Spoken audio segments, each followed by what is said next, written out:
Hello बच्चों, let's see the question given below are two statements. Statement first, low temperature preserve the enzyme in a temporarily inactive state, whereas high temperature destroy enzymatic activity because protein are denatured by heat.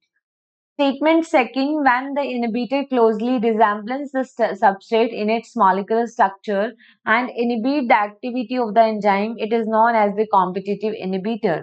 In the light of the above statement, choose the correct answers from the options given below. Option A, statement first is false, but statement second is true. Option B, both statement first and statement second are true. Option C, both statement first and statement second are false. And option D, statement first is true, but statement second is false. So firstly, see about the key concept of this question. And here we are going to discuss about the enzyme activity.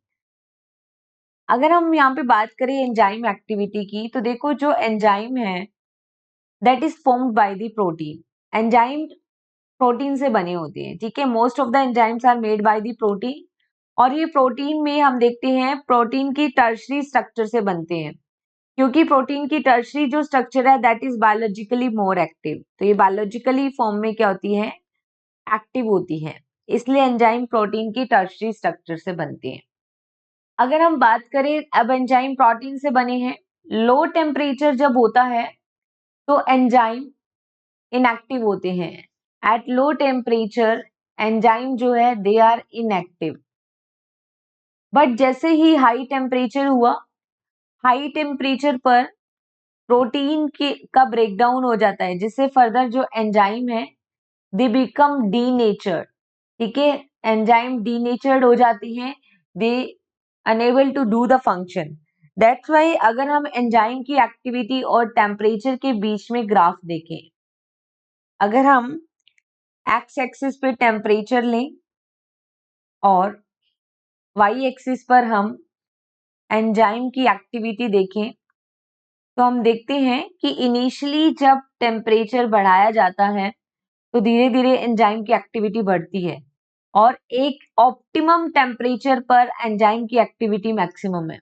उससे ज्यादा बढ़ाने पर enzyme की activity जो है decrease हो रही है इतने हाई टेम्परेचर पर, क्योंकि एंजाइम जो है बेसिकली एक ऑप्टिमम टेम्परेचर पर ही काम करते हैं.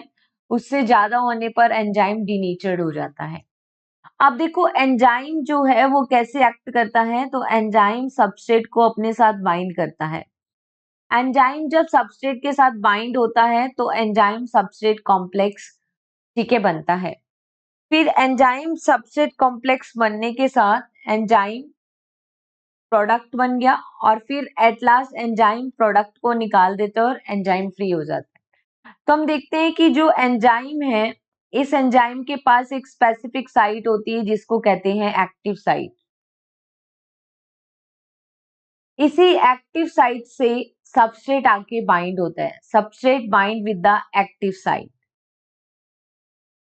ठीक है, अब हम देखते हैं कि कोई अगर इनिबिटर सबस्ट्रेट की तरह रिजेंबल करता है तो वो इनिबिटर एक्टिव साइट से बाइंड के लिए कंपटीशन करता है. तो जो इनिबिटर एक्टिव साइट से बाइंड के लिए कंपटीशन करता है उसे कॉम्पिटिटिव इनिबिटर कहते हैं. Competitive inhibitor. Right, now see the statement. इन्होंने कहा है कि लो टेम्परेचर पर एंजाइम प्रिजर्व होते हैं, टेम्परेली इनएक्टिव स्टेट, सही है. हाई टेम्परेचर पर वो डिस्ट्रॉय हो जाते हैं क्योंकि प्रोटीन डीनेचर्ड हो गया. इन्होंने कहा है कि अगर इनिबिटर्स रिजेंबल करता है सबस्ट्रेट के साथ तो वो एक्टिविटी एंजाइम की इनिबिट करता है, उसको कॉम्पिटिटिव इनिबिटर कहते हैं. तो दोनों ही स्टेटमेंट ट्रू है, which is given in option b. Both statement first and statement second are true. So here the finally correct answer is only option B. Hope you understood it well. Best of luck.